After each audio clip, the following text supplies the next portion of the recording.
Heat Doom और हज़ारों अमवात, Europe से शुरू होने वाली खौफनाक और तबाहकुन गर्मी अब अमेरिका भी पहुंच चुकी है। अमेरिका में इस गर्मी से क्या होने वाला है और क्या ये गर्मी पाकिस्तान पर भी असरअंदाज हो सकती है? इन सब बातों के सवालात जानने के लिए बात करते हैं अज़हर अली ख़ान से। अज़हर भाई, यूरोप में हीट डूम का नाम हम सुनते आ रहे हैं कुछ दिनों से। एक तो हमें ये बताइएगा कि ये हीट डूम क्या है? यूरोप में इससे बड़ी हलाकतें हुई, इसके बाद अब ये गर्मी अमेरिका तक फैल चुकी है और क्या इसके असरात पाकिस्तान में भी आने वाले हैं? आदिल भाई, हीट डूम एक बड़ा सा गर्मी का ढक्कन है जो रख दिया गया है किसी तवे के ऊपर, और तवा है यूरोप, तवा है अमेरिका, और उसके ऊपर जब आप ये रख देंगे तो उसकी गर्मी किसी एक जगह पे ठहर जाने का नाम है, उसकी फ़िज़ाओं में, उसके आसमान पे, उसकी ज़मीन पर। यानी वो गर्मी जो है वो एक जगह पे लॉक हो जाती है, वो वहाँ से निकलती नहीं, एक ही जगह पे रहती है और उससे अमवात ज़्यादा होती हैं। जी, ये ऊपर से आती है गर्मी, नीचे से आती है गर्मी, साइड से आती है गर्मी। तो आप समझें एक डब्बे में बंद हो गए हैं गर्मी के। अच्छा, ये गर्मी दिन में तो सूरज देख के आपको अंदाज़ा हो ही जाता है कि बहुत ज़्यादा है, रात में भी टेम्परेचर उतना ही होता है। अच्छा।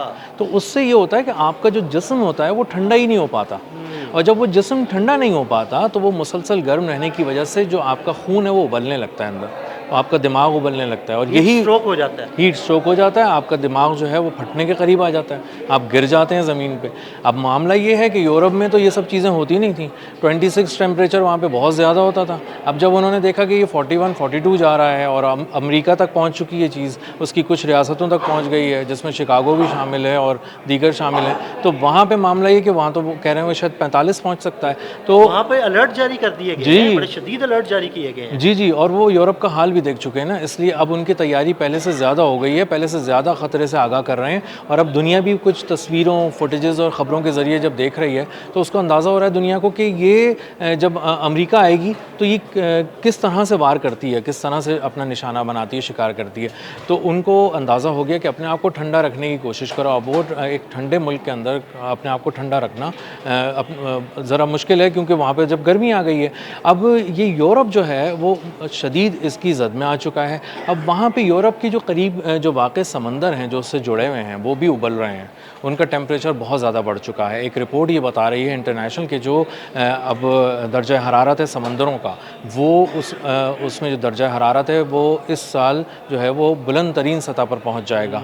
और इसका मतलब ये है कि वहाँ से उठने वाली हवाएँ जो हैं वो इंतहाई गर्म होंगी। वो बिल्कुल इंतहाई गर्म होंगी और वो ऐसे इलाकों की तरफ सफ़र करेगी, साहिली इलाके होंगे और जो ऑलरेडी दहक रहे हैं, जो ऑलरेडी तंदूर बने हुए हैं, मज़ीद दहकना शुरू हो जाएंगे। मज़ीद दहकना शुरू हो जाएंगे। अच्छा, समंदरों का मामला ये है, मैं एक जगह पढ़ रहा था तो वहाँ पे ये लिखा था कि समंदर जो हैं वो हम जो गैसेस का अखराज करते हैं पूरी दुनिया के अंदर, और वो बहुत ही जी ग्रीन हाउस गैसेस जो ख़तरनाक गैसेस हैं जो तापकारी आलूदगी फैला रही हैं, जो वो 90% तक समंदर उनको एब्जॉर्ब कर लेता है। उन हवा उन सारे तापकार, समंदर भी गर्म हो रहा है, इसीलिए समंदर उबलना शुरू हो गया, शदीद गर्म हो रहा है, और उसकी वजह से जो उसकी लेयर है उससे नीचे चीज़ें गर्मी जाना शुरू हो गई है, और अब ये आबी हयात को संगीन ख़तरात हैं। इसी के साथ साथ समंदर आदिल भाई फैलना शुरू हो गए इसकी वजह से, क्योंकि जब गर्मी होती है तो पानी ना फैलता है। अब जब फैल रहा है ना तो समंदर वहाँ तक भी आ रहा है जिस लकीर से आगे पहले समंदर नहीं आ रहा था। तो ये एक और ख़तरा है। तो ये तिजारत के लिए भी ख़तरा है, दीगर हवालों से भी ख़तरा है। और अमेरिका में चूँकि अब ये नई लहर दाखिल हो रही है तो अमेरिका इसको ज़्यादा शिद्दत से फ़ील कर रहा है। वहाँ पर अलर्ट जारी कर दिए गए हैं, अस्पतालों को अलर्ट कर दिया गया है, शहरी इंतज़ामिया को अलर्ट कर दिया गया है, बताया गया है कि आप ज़्यादा से ज़्यादा पानी पिएँ, किसी छत के नीचे रहें, किसी छाँव के नीचे रहें, और वो जो सारी बुनियादी एहतियाती तदाबीर होती हैं। मुझे ये बताइएगा कि इसमें एल नीनो या सुपर एल नीनो का भी कोई किरदार है इस गर्मी के अंदर? बहुत ज़्यादा किरदार है। सुपर एल नीनो एक सिस्टम है जो कि इस वक्त आ चुका है, वो कहीं ना कहीं पाकिस्तान में भी अपना रंग दिखा के जा चुका है, दिखा रहा है, और यही चीज़ अब यूरोप और अमेरिका फ़ील कर रहे हैं। तो अब ये असल में बुनियादी तौर पे पूरी दुनिया से इंतकाम ले रही है कुदरत, क्योंकि कुदरत को नज़रअंदाज बहुत किया गया है, गैसेस का बेदरेग अखराज किया गया है, गैसेस का बेदरेग अखराज किया गया, दरख्त काटे गए, दरख्तों की कोई हिफाजत नहीं की गई। तो जब आप ज़मीन के ऊपर ये सारी एक्टिविटीज़ करेंगे तो फिर कुदरत तो इंतकाम लेगी। जी बिल्कुल ऐसा ही है। कुदरत जब नज़रअंदाज किया जाता है तो मैं कहीं देख रहा था कि कुदरत जो है ना वो बहुत ही कारी वार करती है, बहुत सख्त वार करती है, और ये कारी वार ही है अज़हर भाई, मैं बिल्कुल तो ये मानता हूँ। बिल्कुल ऐसा ही है। अगर आप आज़ाद ज़राए से देखना शुरू शुरू करें तो अंदाज़ा होता है कि 2000 से ऊपर हम बात जा चुकी हैं, जो कि अभी तक ऑफिशियली 1300-1400 सिर्फ यूरोप में कोट की जा रही हैं। तो अब अमेरिका तक जब ये पहुँचेगा तो आप जितने भी अलर्ट जारी कर दें, बहुत सारे लोग कमज़ोर होते हैं, उनका मुदाफ़ियाती उनका कमज़ोर होता है। वो मुदाफ़ियाती निज़ाम उनका इतना अच्छा नहीं होता, तो वो गिर जाएंगे, वो बेहोश हो जाएंगे और उनको सही वक्त पर अगर ट्रीटमेंट नहीं मिली तो उनकी ज़िंदगियों को ख़तरा हो सकता है। और इसीलिए आप देख रहे हैं कि शदीद लहर जो है गर्मी की वो अमेरिका में दाखिल हो गई है, उसकी बहुत सी रियासतों तक पहुँच गई है और वहाँ पर जो इसको संभालने के लिए गैर मामूली इक़दाम किए जा रहे हैं। अब मामला ये है कि अगर इसी तरह ये गर्मी समंदरों की बढ़ती रही तो ये शहर इसी तरह दहकते रहेंगे, तंदूर बने रहेंगे और ज़मीन का बुखार बढ़ता रहेगा और ये चीज़ ट्रैवल करके कुछ इस तरफ भी आ सकती है जहाँ पर हमारा ये सारा खित्ता है। मैं पूछना चाह रहा था कि क्या आने वाले दिनों में पाकिस्तान को भी इससे कोई ख़तरा लाहक है?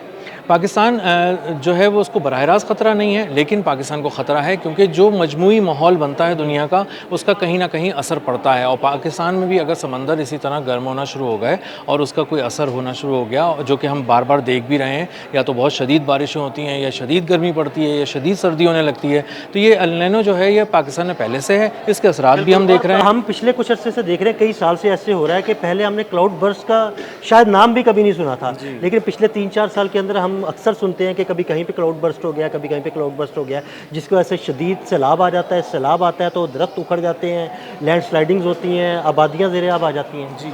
और इसी तर्ज पे अदील भाई हीट बर्स्ट भी होते हैं और हीट बर्स्ट के बारे में पाकिस्तान में आगाह भी किया गया था कि ये हीट बर्स्ट इस तरह है कि रात में भी अचानक दर्जा हरारत बढ़ जाएगा, जो उमूमन हम समझते हैं कि रात में तो ठंडक ही होती है चाहे जितनी भी गर्मी हो जाए, लेकिन रात में दर्जा हरारत बढ़ जाएगा और आपको समझ में ही नहीं आएगा। जब आपको पसीना आने लगेगा आप कहेंगे ये क्या हो रहा है, तो उसके बाद आप जब तक पानी तक पहुँचेंगे या अपने आप को संभालने की कोशिश करेंगे तो आपकी तबीयत बहुत ज़्यादा ख़राब हो चुकी होगी।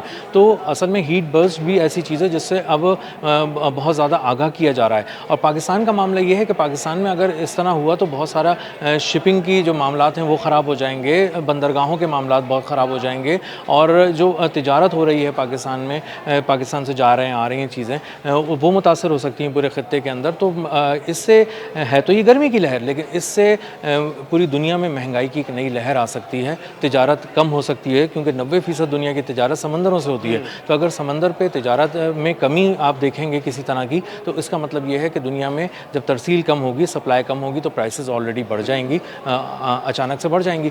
तो ये एक गर्मी का एक ऐसा असर है जो इंसान पहलू है गर्मी का, जी, जो पसीने से लेकर तबीयत ख़राब होने से लेके अस्पताल दाखिल होने से लेके मौत से लेके तिजारत से लेके महंगाई तक, ये एक पूरा एक कह लें कि आप एक तरह का एक एरियल कवर कह लें आप इसको जो है, और इस छतरी के नीचे हम सब बैठे हैं और ये छतरी किसी वक्त भी जो है वो फट सकती है। बहुत शुक्रिया अज़हर भाई। अज़हर भाई ने बड़ी तफसील के साथ इस सारे मामले पर रोशनी डाली। मज़ीद अपडेट्स के लिए मैं फॉलो करते रहें। अदील अहमद और अज़हर अली ख़ान को इजाज़त दीजिएगा। अल्लाह हाफ़िज़।